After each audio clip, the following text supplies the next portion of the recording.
तो इसी आधार से श्रृंगी ऋषि ने अमृत क्रिया को सिद्ध किया।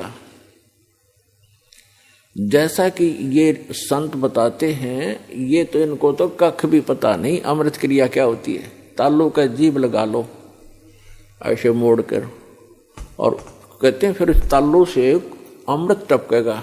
ये तो लाल टपके हैं, अमृत थोड़ा टपकेगा इससे। बकवाद करें। ये एक ऐसी क्रिया है जैसे जीभा को वापस मोड़ेंगे और तालू के लगाने की हम चेष्टा करेंगे तो हमारी नाड़ियां कसती हैं जो जीभा से और मस्तिष्क से संबंधित है। हमारे इस शरीर के अंदर इस तालू के ऊपर, ये जो तालू है लटक रहा है हमारे, इसके ऊपर एक थोड़ा सा स्थान है, वो कम प्लेस है, और उसके अंदर एक अमृत भरा रहता है सदा। और वो अमृत वहां से सीधा चल के नीचे जाता है नाभि के पास, ऑटोमेटिक चल रहा है वो। और उसको एक कुंडलनी शक्ति है, कुंडलनी शक्ति बोले, नागिनी कहा संतों ने। उसकी 2 जिह्वा हैं सर्प जैसी, और वो उस अमृत को वो पीती रहती है, शरीर में नहीं जा पाता, वो उसको चूस करके नष्ट कर देती है। उसके अंदर एक ऐसी क्रिया है।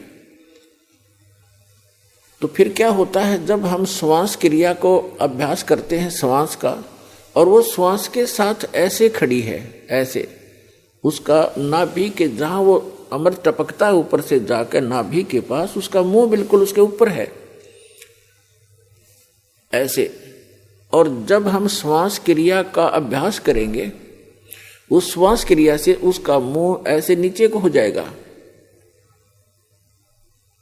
और फिर वो अमृत जो है पूरे शरीर में जाना शुरू हो जाएगा।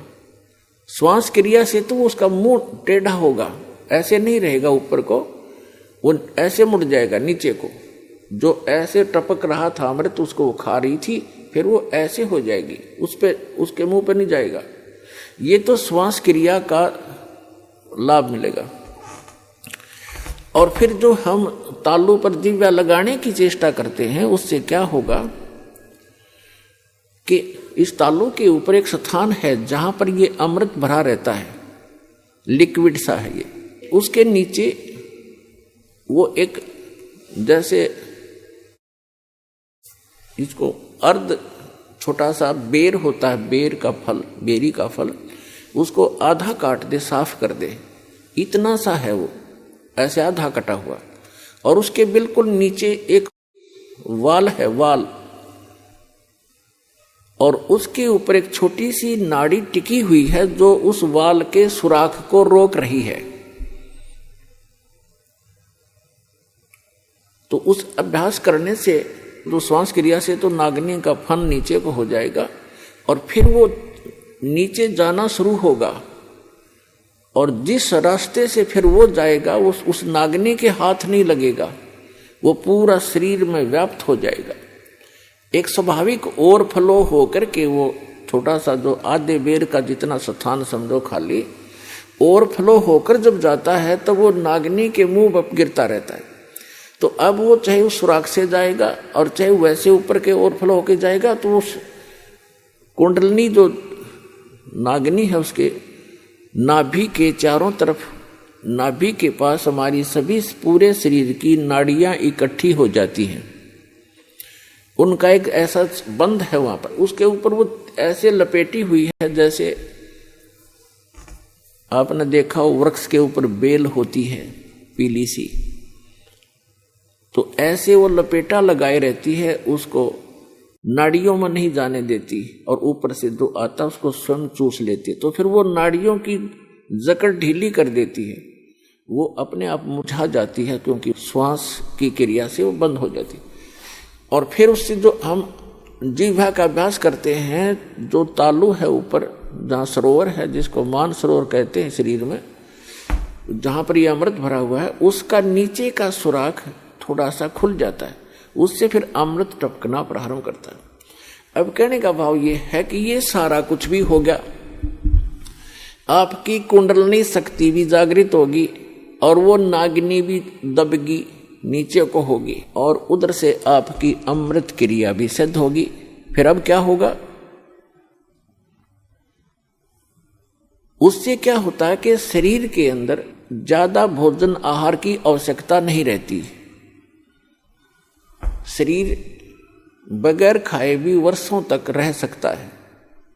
और भक्ति से ही मिली नहीं तो 1-1 लाख वर्ष तक बैठ कर चले गए, फिर गधे की योनि पाई। इन क्रियाओं से क्या लाभ हुआ? जैसे खेत संवार लिया, बा दिया, घास उसका अड़ंगा खत्म कर दिया, और खूब, और बीज बोया नहीं, बीज है नहीं, गेहूं के स्थान पर भांग बोली, यानी सतमंत्र ना जाप करके अन्य मंत्रों का जाप कर लिया, वो भांग बो दी। तो भांग जीवन रक्षक नहीं है, जीवन नाशक है। तो अन्य मंत्रों से सिद्धियां आ गई इन ऋषि महर्षियों के पास, जो इनके जीवन की नाशक बन गई। आम जनता में तो ये ऐसे हो गए जैसे प्रभु पाक के आम, जैसे जनसाधारण के लिए तो ये बहुत बड़ी बात होगी। जैसे अगस्त ऋषि जी ने सारे जीवन में डले डोके एक सिद्धि प्राप्त की, 7 समुद्रों को एक ही घूंट में पी लिया, और फिर प्रार्थना करने पर इनको वापस छोड़ दिया। तो फिर क्या अमर हो गया? आम आदमी के लिए तो बहुत बड़ी पहाड़ है, 1 क्विंटल पानी नहीं पी सकता एक आदमी, तक 10 किलो मुश्किल से पिया जा को गढ़ाए मर पड़ के, और उसने 7 समुद्रों को पी लिया। तो जनसाधारण के लिए तो भगवान सिद्ध हो गया वो, लेकिन कख नहीं था। अध्यात्म ज्ञान की तराजू में उसको तोल कर देखेंगे -0 था वो।